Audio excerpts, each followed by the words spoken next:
साहब बड़ी हलचल मची हुई है कल से वीडियो आने के बाद से। ये वीडियो पहले कहाँ पर थी, कुछ टाइमिंग के ऊपर बड़ा एतराज़ कर रहे हैं अपोजिशन जमातें कि ये पहले कहीं पर थी और अब अचानक से आ गई। और दूसरा ये भी शो किया जा रहा है कि शायद ऐसे मौके पर रिलीज़ करके इदारों को दबाव में लाने की कोशिश की जा रही है। मज़ीद फर्दर क्या एक्शन होने जा रहा है, क्या आपका कॉमेंट है इस वीडियो पे? पहली चीज़ तो मुझे बड़ा अफसोस से कहना पड़ता है कि जो भी ये सवाल कर रहे हैं उनको सबसे पहले तो एक सवाल करना चाहिए कि क्या यहाँ सियासतदानों के ज़मीरों का सौदा होता है या नहीं होता। सवाल तो ये है, क्या पैसा चलता है लोगों के ज़मीर ख़रीदने पे, रिश्वतें देने पे? और वो लोग जो कि मुल्क की लीडरशिप है, यानी आपके एमपीज़ और ये जो आपके सेनेटर्स हैं, ये मुल्क की लीडरशिप है। तो जो रिश्वत दे के सेनेटर बनता है और वो जो एमपीज़ अपने ज़मीर बेचते हैं, यानी सवाल तो ये है सबसे बड़ा। और पहले अगर ये सवाल अगर लोग पूछें कि ये क्या अभी हुआ है, ये 30 साल से हो रहा है, इसमें सबको पैसा मिलता है और लीडरशिप को पैसा मिलता है। और मुझे कैसे पता है? क्योंकि मुझे खुद पैसे की ऑफ़र आई हुई है। मुझे पहले 5 साल पहले जब हमारा सेनेट का इलेक्शन था, उन्होंने हमें पैसे की ऑफ़र की, तब मुझे पता चला कि ये तो ऊपर ये क्यों नहीं, जब एक पॉलिटिकल लीडरशिप को पता है कि पैसा चलता है, इन्होंने क्यों नहीं कोशिश की चेंज करने की? क्योंकि ये खुद पैसे बनाते हैं इसमें से। और ये जो सारी हमारी जमहूरियत की नफ़ी है, ये कौन सी जमहूरियत है कि आप पैसे बना के दे के सेनेटर बन जाए? और ये कौन से मेंबर्स ऑफ पार्लियामेंट हैं जो कि पैसे लेके अपनी वोट बेचें? तो ये तो जमहूरियत की नफ़ी हो गई। और ये सवाल पूछना कि वीडियो मेरे पास अगर ये वीडियो होती तो वो जो हमने 20 लोग निकाले थे, उन्होंने 2 ने तो मेरे पे केसेस किए होते, मैं अदालत में क्यों ना ये वीडियो ले जाता अगर मेरे पास होती। हमारा वकील जो 2 साल से जब जा रहा है अदालत में, तो वो वीडियो दिखा देता, केस ही ख़त्म हो जाता अगर मेरे पास ये होती पहले।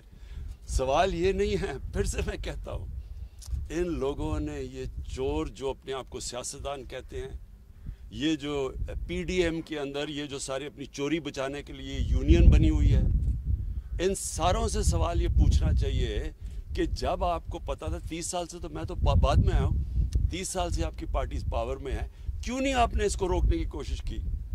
प्राइम मिनिस्टर साहब ये बताइएगा कि आप अभी आपने आप चीज़ों को छुपाने पे बिलीव नहीं करते, सारी रिपोर्टें हम मंजर आम पे ले आते हैं। ये आप कई दफ़ा फरमा चुके हैं, कह चुके हैं कि मुझे ऑफ़र हुई थी माजी में, तो आज ये बता दें कि वो ऑफ़र किसने की थी, कौन सी सियासी जमात थी, कौन सा फ़र्द था, ताकि उसका भी चेहरा सबके सामने आया जो आपके पास गया और पैसे लेके ऑफ़र की कि सेनेट की सीटें बेची जा सकती हैं, खरीदी जा सकती हैं।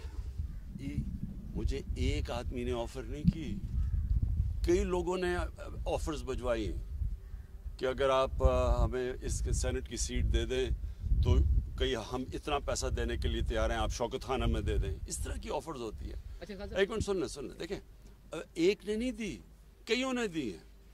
और ये मुझे नहीं मिलती, मेरे और लोगों को जो और मेरे मसलन जो समझते हैं ना पार्लियामेंट्री बोर्ड में है, उनको भी लोग पैसे ऑफ़र करते हैं कि जनाब अगर सेनेटर बना देते थे। इस वक्त बलूचिस्तान में एक सेनेटर बनने का जो रेट जा रहा है 50 करोड़ से 70 करोड़ पे जा रहा है, कि एक सेनेटर बनने के लिए तकरीबन 50 से 70 करोड़ रुपए वो खर्च करेंगे बनने के लिए। तो मुझे बताएं कि उन्होंने क्या बलूचिस्तान की, वो जो इतना पैसा खर्च करेगा वो कोई हातम ताई तो नहीं है, वो आके पैसा बनाएगा। तो पैसा किससे बनाएगा? पाकिस्तानी अवाम की खाल खींचेगा, पाकिस्तान का खून चूसेगा, इस तरह ही पैसा। कोई वो 70 करोड़ रुपया, कोई 50 करोड़ रुपया ऐसे तो नहीं खर्च करता। प्राइम मिनिस्टर साहब ये बताइएगा, प्राइम मिनिस्टर साहब ये बताइएगा, अभी आपने जिस कादिर ने वीडियो का जिक्र किया, सर इसमें जो जिन्होंने पैसा लिया, जिन्होंने दिया, वो तो सामने आ गए। इसके नतीजे में जो सेनेटर्स मुंतखब हुए, आपने तो कल कार्रवाई की और अपने वजीर कानून को आपने हटा दिया, लेकिन इसके नतीजे में जो सेनेटर्स मुंतखब हुए, आपको नहीं लगता कि इलेक्शन कमीशन को उनके खिलाफ आर्टिकल 62-63 की कार्रवाई करनी चाहिए? और साथ ही सर, इस वीडियो के आने के बाद मौलाना फजलुर रहमान ने आपको उनसे सियासत सीखने का मशवरा दिया, इस पर भी कमेंट करते सर। देखें, इसमें जो ये इनकी जो लीडरशिप है दोनों मेन पार्टीज़ की और फजलुर रहमान, ये सबको पता है कि पैसा चलता है। और फजल रहमान तो सबसे ज़्यादा पैसा बनाया इसने। इसकी पार्टी में तो वो सेनेटर बन गए जो JUI में नहीं थे, वो बाहर से आके सेनेटर बन जाते हैं। कैसे बनते हैं?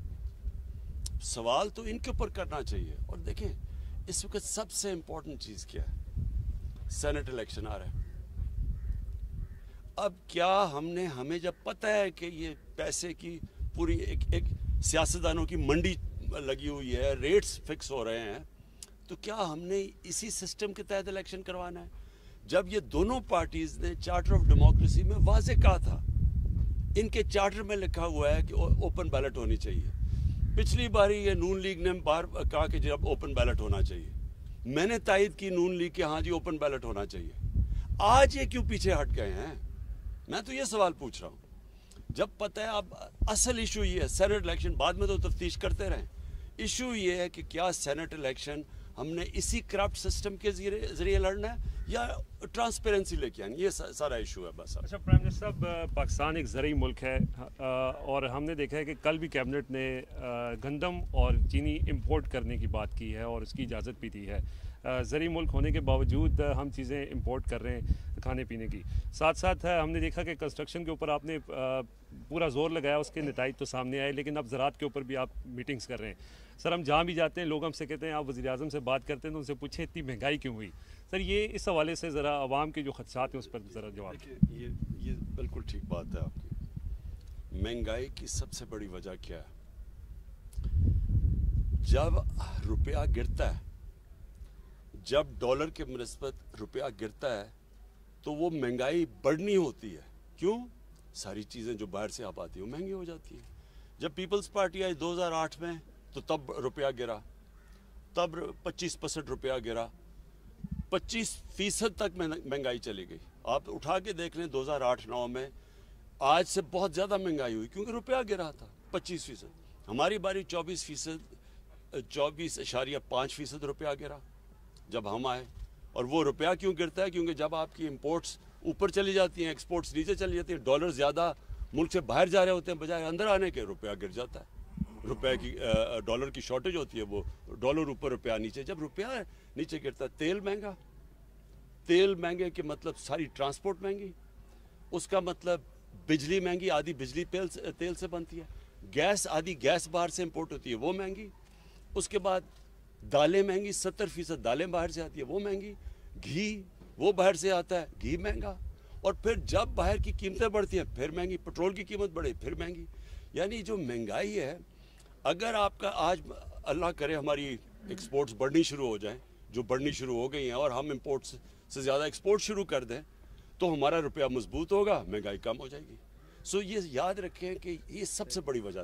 दूसरी वजह बदकिस्मती से ये थी कि हमारी 2 बारिशें मौसम की तब्दीली की वजह से गलत टाइम पे आ गई। तो जो हमारी गंदम होनी थी अच्छी भली, वो हमारी बारहनी गंदम कम हुई, तो जब उसकी कम हुई तो इंपोर्ट करनी पड़ गई। अच्छा खान साहब, एक तो वीडियो आने से आपके मौक़िफ़ की तायीद हो गई कि जो हॉर्स ट्रेडिंग है वो होती है, साथ साथ जो है अपोजिशन जो है वो कहती है कि आपके जो अरकान असम्बली हैं वो इंटैक्ट नहीं है, इसलिए आप लोग जो है ओपन बैलेट से इंतखाब करना चाहते हैं। सेकेंडली लॉ मिनिस्टर को सैक कर दिया, जो बाकी लोगों के नाम आ रहे हैं जिस तरह परवेज़ खटक साहब, और कहा गया कि वहाँ पर स्पीकर हाउस के अंदर सारा मामला हुआ, तो उनके खिलाफ भी कोई कार्रवाई का प्लान है? उनका क्लेम है उन्होंने पैसे लिए वो क्लेम। देखिए सबसे बड़ी चीज़ क्या है कि जी हमारे मेंबर जा रहे हैं या नहीं जा रहे हैं, ये इशू नहीं है। मैं 5 साल पहले तो मेरे मेंबर आ नहीं जा रहे थे, मैं तो 5 साल से लगा हुआ ओपन बैलेट की। मैं तो जब ये नून लीग ने कहा कि ओपन बैलेट होनी चाहिए, मैंने तो तब तायद की उनकी। तो ये तो अब से नहीं मैं कह रहा, जब सबको पता है कि सेनेट के इलेक्शन की वोट 30 साल से सबको पता है कि वोट बिकती है। मेरा सवाल यह है कि इन्होंने क्यों नहीं चेंज करने की कोशिश की। और फिर ये जो कहना कि हमारे मेंबर जा रहे हैं या नहीं जा रहे, ये याद रखें गवर्नमेंट के लिए ज़्यादा आसान है। हमारे लिए अपनी जितने हमारी सीटें हैं उनसे ज़्यादा हम ले सकते हैं, क्योंकि गवर्नमेंट के पास पावर होती है। इसलिए तो गवर्नमेंट में आके कोई बदलता नहीं है, बाहर कहता है, गवर्नमेंट में आके नहीं करते। हम गवर्नमेंट में बैठ के कह रहे हैं कि ये ओपन बैलेट होनी चाहिए, जबकि मैं आज आपको कह रहा हूँ कि यही लोग रोएंगे जबकि देखें जी तहरीक इंसाफ की सीट से ज़्यादा मिल गए हमें सेनेटर्स, ये लोग रोएंगे। अभी मैं आपको कह रहा हूँ क्योंकि हम ज़्यादा सीटें ले सकते हैं। हम एक मुल्क में चेंज लेके आ रहे हैं कि जब करप्शन ऊपर से शुरू होती है, जब आपकी पॉलिटिकल लीडरशिप करप्ट होगी, तो क्या थानेदार और पटवारी ठीक हो जाएगा? ओके जी, आखिरी क्वेश्चन सर, अब्बास समझ से सर लाइटर मूड के अंदर सियासी बातें हो गई। आपके सियासी फॉलोअर्स के अलावा क्रिकेट के फॉलोअर्स भी बहुत हैं। 18 साल बाद साउथ अफ्रीका को हमने रावलपिंडी में सर शिकस्त दी। टीम पूरा साल बहुत सारी क्रिकेट उससे खेलनी है। सर कोई तवज्जो दे रहे हैं सर? मईशत के ऊपर भी आपको अपडेट्स मिलती होंगी, क्रिकेट के ऊपर भी अपडेट्स मिलती होंगी, तो क्या समझ रहे हैं कि सर बेहतरी की तरफ हम जा रहे हैं? पूरा साल पाकिस्तान के अंदर सबसे ज़्यादा क्रिकेट है, अचीवमेंट। देखिए, सच आपको बताऊं तो मुझे क्रिकेट के ऊपर कोई ज़्यादा टाइम नहीं, बल्कि मैंने मैच भी नहीं देखा। मुबारक तो टीम को देता हूं, लेकिन मुझे मैच देखने का मौका नहीं मिला। लेकिन मैं आपको एक चीज़ कहना चाहता हूँ, जो बुनियादी स्ट्रक्चर है पाकिस्तान क्रिकेट का, वो ठीक कर लिया। जो मैं बड़ी देर से कह रहा था कि इलाका क्रिकेट होनी चाहिए, ये ठीक हो गई। अब इसमें से वो पाकिस्तानी टीमें बनेंगी जो कि वर्ल्ड बीटर्स होंगी। अभी तक हम अच्छी टीम है, हम वर्ल्ड बीटिंग टीम नहीं बन सके अभी तक। उसकी वजह ये है कि हमारा जो बुनियादी क्रिकेट स्ट्रक्चर था वो गलत था। हिंदुस्तान ने अपना स्ट्रक्चर ठीक कर लिया है, हिंदुस्तान एक दुनिया की बेहतरीन टीम बनती जा रही है। हमारा स्ट्रक्चर क्योंकि ठीक नहीं है, हमारा टैलेंट ज़्यादा है, मेरे हिंदुस्तान से बहुत ज़्यादा टैलेंट है यहाँ, लेकिन हम जो हमें जिस तरह की परफॉर्मेंस देनी चाहिए वो हम नहीं दे सकते। तो असल चीज़ ये है कि जो बुनियादी स्ट्रक्चर है वो ठीक करें, वो इन्होंने ठीक कर लिया। अब इसके ऊपर बिल्ड करेंगे, थोड़ा टाइम लगता है, जो टैलेंट पॉलिश होने में 2-3 साल लगते हैं, लेकिन इंशाल्लाह हमारी टीम वर्ल्ड